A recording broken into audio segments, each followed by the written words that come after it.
Et bonjour tout le monde, bienvenue sur cette nouvelle vidéo. On va se faire le tirage général des énergies pour la semaine là qui commence. Semaine du 12 septembre au 18 septembre. On commence, on est à la mi-septembre. On s'approche de plus en plus de l'automne. On s'approche de la fin de l'énergie de la Vierge. Donc voilà, on est un peu dans des phases de transition. Je ne sais pas pour vous, mais ici, je crois que c'est le premier jour où je sens que justement les températures commencent un petit peu à s'adoucir. Là, il va falloir... l'automne nous permet de nous préparer justement à l'hiver. Ouais, voilà, il va falloir commencer à rentrer dans ces énergies un petit peu de... où les choses, on sait, ont tendance à un petit peu ralentir. Les journées vont être plus courtes. Voilà, il va falloir... j'allais dire s'adapter. Il va falloir faire preuve d'une certaine fluidité, j'ai l'impression, pour cette phase de transition. Allez, on va aller faire le tirage, voir ce que les cartes nous disent. Donc, pour cette semaine du 12 au 18 septembre, on va se tirer une première carte un petit peu générale, déterminer l'ambiance, la météo de cette semaine. Allez, hop, et ça sera celle-ci, le trèfle. Le trèfle, écoutez, plutôt de la chance.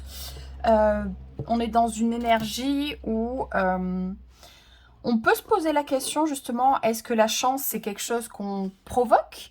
Est-ce que c'est quelque chose qui, comment dire, vient sur notre chemin sans qu'on ait rien fait?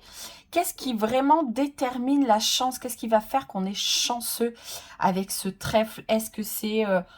est-ce qu'on peut même imaginer que juste se concentrer sur l'égrégore, sur l'énergie du trèfle à 4 feuilles, est-ce que ça peut pas, entre guillemets, suffire? Ou est-ce qu'on ne partirait pas à la quête de ce trèfle, à cette quête de notre chance? Qu'est-ce qui fait vraiment qu'on met toutes les chances de son côté? Vous voyez un petit peu ces idées-là? Encore une fois, est-ce que j'ai un peu l'énergie... j'ai l'énergie de la roue de fortune qui me vient dans le sens où est-ce qu'on se laisse porter par les choses, ou est-ce qu'on active un petit peu de temps en temps la manivelle pour aller vers là où on a envie? Et je pense que la chance, c'est un petit peu ça aussi, en plus, on va dire, représenté par le trèfle à 4 feuilles, c'est un petit peu cette idée... voilà, on y a mis une symbolique, on y a mis une énergie sur cette idée de chance, sur cette idée d'être chanceux. Donc, est-ce que c'est pas une façon aussi de pouvoir se créer sa chance? Voilà. Allez, on va aller voir un petit peu plus en détail avec le tarot. Allez. On va se tirer les 4 cartes. Vous avez l'habitude. Allez, 1, 2, oula, 3 et 4. Allez. Les énergies, vos énergies en début de semaine. Nous avons le 2 d'épée. 2 d'épée, on est à la réflexion, hein, on est à la reconnexion, on est dans une espèce de passivité, j'ai envie de dire, mais est-ce qu'on est tant passif que ça quand on prend le temps de faire le point, quand on prend le temps de savoir où on veut aller? On est sur des épées, donc on est quand même sur le mental. Mais quand on regarde bien, moi je trouve que les épées, elles ont quelque chose d'assez chouette. C'est que si on regarde bien, c'est quand même... on a tendance à dire... En tout cas, les épées, c'est l'élément air, c'est l'esprit, c'est le mental, c'est la communication, c'est les échanges. Mais je trouve que bien souvent, quand on regarde les cartes en détail,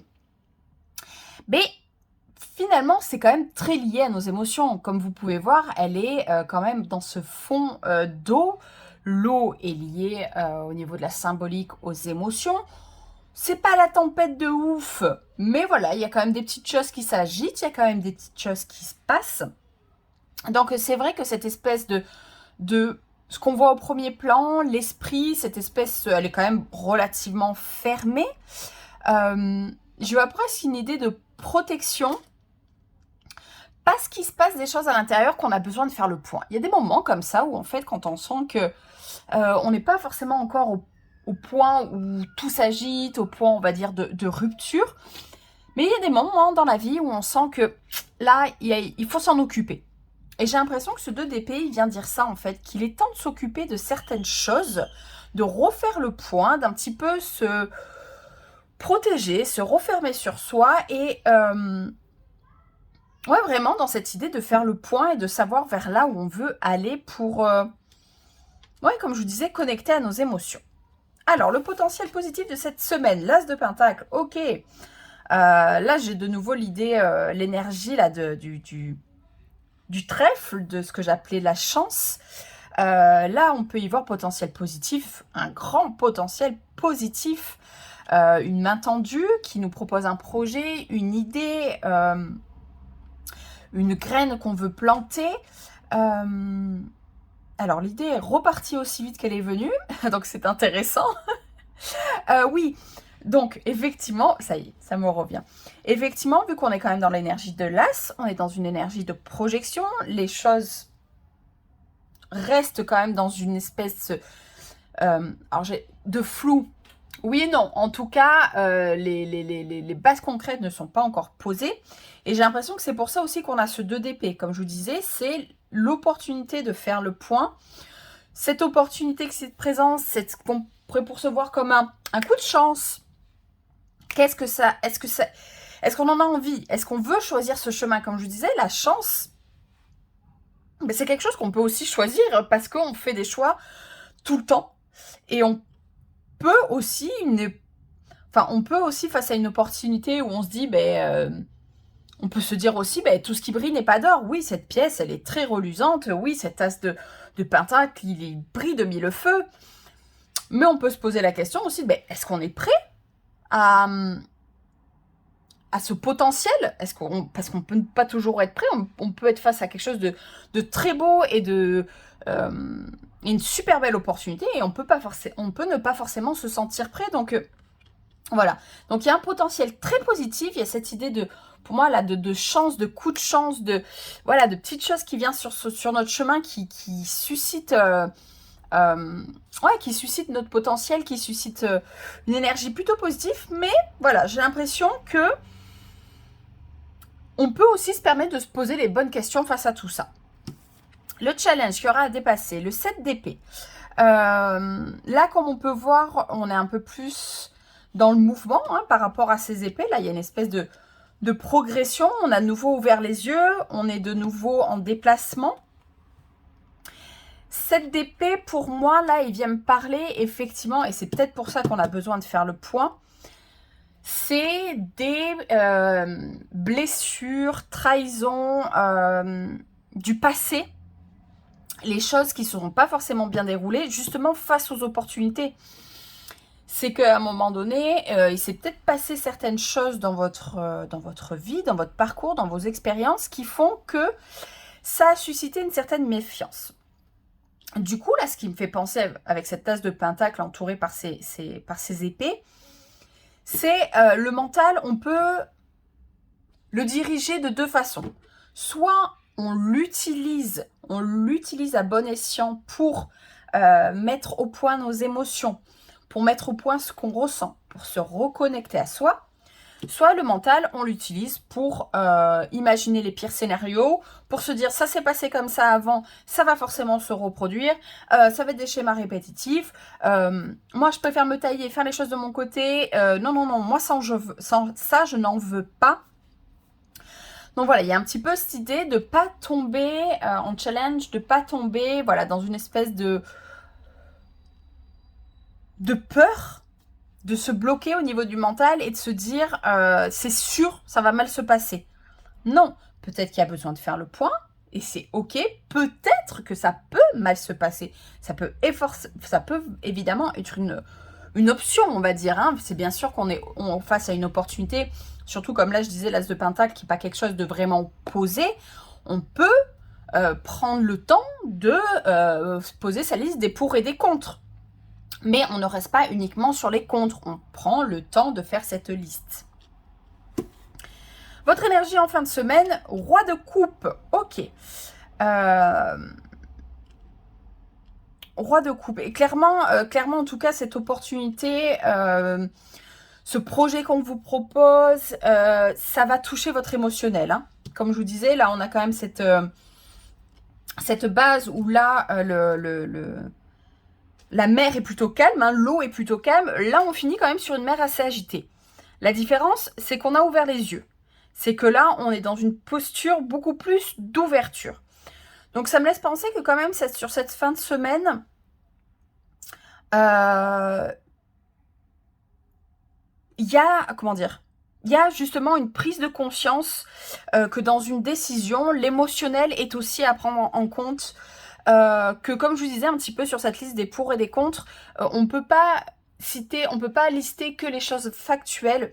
Il faut aussi prendre en compte ce que ça provoque en nous. Si ça provoque de la peur, si ça provoque de la joie, c'est des indicateurs importants. J'ai l'impression que ce roi de coupe, il vient vous rappeler, ok, le mental, comme je vous disais, le mental permet de se replonger dans nos expériences, d'avoir un savoir, d'avoir un savoir, un petit peu redondant là. Mais voilà, le mental nous permet de faire un point, d'accéder à certaines choses, mais nos émotions nous parlent aussi. Comme je vous disais, ce que ça va provoquer dans notre corps, ce que ça va provoquer dans notre cœur, c'est des choses à prendre en considération. C'est des choses à mettre sur la table en fait. Et j'ai l'impression que cette fin de semaine, c'est un petit peu, ok, j'enlève mes œillères, j'arrête de penser que mon seul guide, c'est mon mental, que mon seul guide, c'est mes expériences du passé, que mon seul guide, c'est les choses factuelles. Non, mes émotions sont aussi là pour me parler, sont aussi là pour me dire des choses, les négatifs comme les positifs. À un moment donné, voilà, il faut savoir s'asseoir et faire face à ce qu'on ressent. C'est pas toujours évident. Hein. Moi, ce roi de coupe, vous voyez, ce trône est quand même seul au milieu de cet océan. Il est assez serein. Ce roi, on est sur de la maturité plus. Hein. Il y a une acquisition de connaissances, de savoir, de sagesse avec les rois. Hein. On est vraiment sur un apprentissage qui est quand même arrivé quand même à son terme. Mais voilà, là, pour moi, c'est les notions de CNV, de communication non violente à mettre en pratique. C'est de l'auto-empathie, c'est tous ces outils. En fait, voilà, c'est ça. Ça me vient, ça y est. Le roi de coupe vous permet en fin de semaine d'enfin utiliser les outils que vous avez appris, l'expérience que vous avez appris au niveau de l'émotionnel. Le roi de coupe va vous permettre d'utiliser ces outils-là pour prendre une décision. Il y a clairement une décision à prendre. Allez, on va aller voir un petit peu dans des domaines différents. Pour voir un petit peu. Allez, on va aller voir au niveau du travail, au niveau perso et au niveau relationnel, plutôt amoureux. Allez. Qu'est-ce qu'on a pour cette semaine du 12 au 18? Oui, c'est ça, hein, 12 au 18. Alors, au niveau du travail, 2 de bâton. On retrouve l'énergie du 2. Donc, il y a quelque chose qui se prépare. Il y a quelque chose qui arrive. Il y a quelque chose qui ouvre votre regard, qui ouvre vos perspectives. Mais encore une fois, le 2 de bâton ici permet de... c'est l'art de savoir attendre. C'est l'art de savoir se dire... Ok, j'en ai envie, hein, comme je vous dis, ce personnage est ouvert sur le monde, sur les perspectives. Il est effectivement dans son chez lui, on va dire, ce personnage. Mais voilà, il y a cette envie de s'ouvrir, mais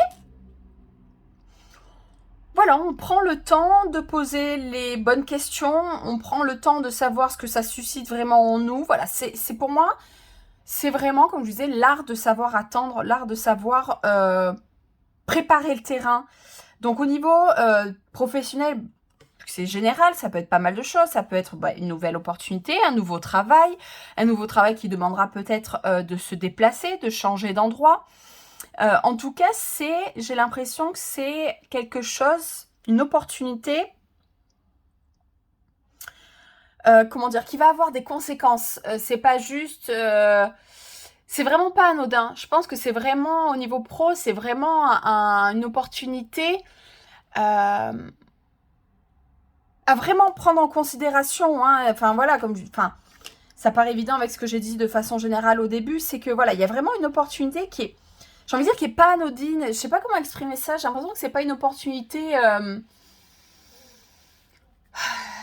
au niveau du boulot. J'allais dire, je sais pas, c'est pas juste de changer de jour de repos. Enfin, je sais pas comment expliquer. C'est vraiment une perspective d'avenir qui s'ouvre. Voilà, c'est une perspective d'avenir qui s'ouvre et que du coup, il faut prendre le temps de se poser les bonnes questions. Au niveau perso, on est où? Page de bâton. Ok. Au niveau perso, oui, il y a des choses qui se présentent. On est au début, hein, vous voyez, c'est ce bâton-là qui est repris par ce personnage. J'ai l'idée, pour moi, c'est de savoir aussi, ce page de bâton, j'ai l'impression qu'il se pose la question, sur quoi je vais pouvoir m'appuyer? Sur mes émotions, sur du factuel, sur mon esprit, sur mes envies. Qu'est-ce qui va m'aider? Vous voyez, j'ai l'idée du bâton pèlerin, du bâton pour avancer quand on part sur une marche. J'ai cette idée de sur quoi je vais pouvoir m'appuyer pour vraiment que ça dure dans le temps, pour que... Parce que c'est vrai que les bâtons, il peut vite y avoir cette énergie où c'est tout feu, tout flamme, ça brûle vite. Mais vu qu'on est sur une énergie de page, j'ai l'impression qu'on comprend qu'il faut prendre le temps, encore une fois. Hein, j'ai vraiment l'impression de... Voilà, ça, c'est pas pour tout de suite. Il y a cette idée que là, l'opportunité, elle n'est pas pour tout de suite. Et que vous prenez ça avec plutôt une énergie, voilà, de piano. Ok, je me pose les bonnes questions. Sur quoi je peux m'appuyer? Sur quoi, avec quoi je vais pouvoir avancer concrètement? Avec quoi je vais pouvoir avancer au niveau émotionnel? Où ça va m'amener? Voilà, d'être un petit peu... Alors, avec le bâton, c'est vrai, comme je vous disais, on ne se projette pas forcément sur les 15 prochaines années à venir, mais au moins sur les prochains mois, de savoir vers où on va pouvoir avancer. Au niveau amoureux, 7 de bâton. Bon, là, sur la ligne du bas, on est sur du bâton, hein, on est sur quelque chose qui pulse, en amour, besoin de poser ses limites, besoin de faire comprendre que là, c'est stop. Besoin de comprendre soi-même qu'on est capable de dire stop, qu'on est capable de dire non. Voilà, on peut être... il peut y avoir, si on est en couple, il peut y avoir certaines tensions. J'ai envie de dire quand même avec ce set de bâtons.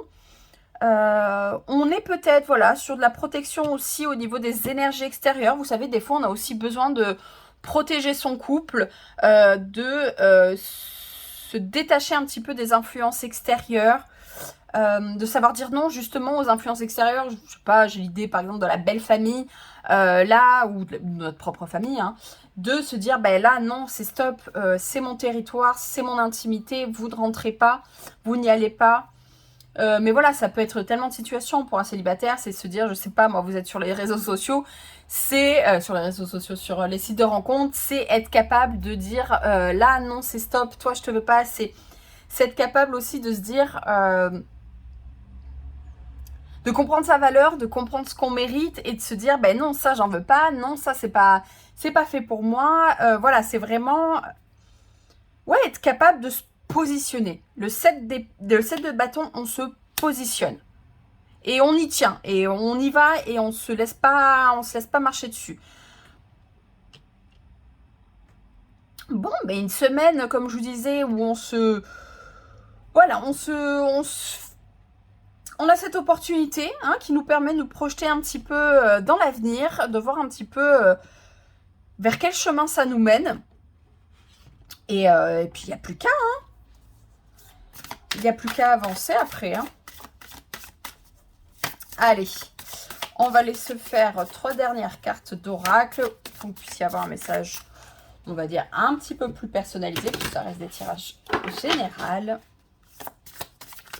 N'hésitez pas, bien sûr, à partager, à liker, à vous abonner, à commenter. C'est toujours un plaisir de lire, de vous lire. Allez. Message de l'âme pour cette semaine, du 12 au 18. Qu'est-ce qu'on a? Choix numéro 1, choix numéro 2, choix numéro 3 Allez, le temps d'une respiration. On inspire. On expire. Choix 1, choix 2, choix 3. Et c'est parti. Allez, choix numéro 1. Le message. Se séparer. Lâche prise. Laisse aller. Et défais-toi de cette personne, de cette situation qui te tire vers le bas. Mets de la distance. Éloigne-toi. Envole-toi vers la meilleure version de toi. Choix numéro 2. Communiquer. La tempête fait rage dans ton cœur, dans ta tête, dans ta vie. Laisse tes pensées s'envoler. Ramène ton esprit sur ta respiration. Et pose des mots sur tes émotions, sur ce qui te traverse et sur ce que tu vis. Ça, c'est très roi de coupe, hein, comme énergie. Choix numéro 3, se protéger. Tu ne te sens pas en sécurité. Tu te sens assailli, comme si la chance t'avait quitté. Inspire l'énergie de la terre par tes pieds. Inspire l'énergie du ciel par le sommet de ton crâne. Laisse ces énergies t'envelopper et te protéger. Vous voyez, on a un peu l'impression, le challenge. Hein, ça, c'est pour moi, là, j'ai l'énergie du challenge. D'avoir cette impression qu'on a notre chance qui est plus là mais on se connecte et on se recharge en énergie et vous verrez, il y a des choses intéressantes qui peuvent se passer. Voilà, j'espère que vous avez eu des messages intéressants. Écoutez, je vous souhaite une très très belle semaine et je vous dis à bientôt. Bye bye.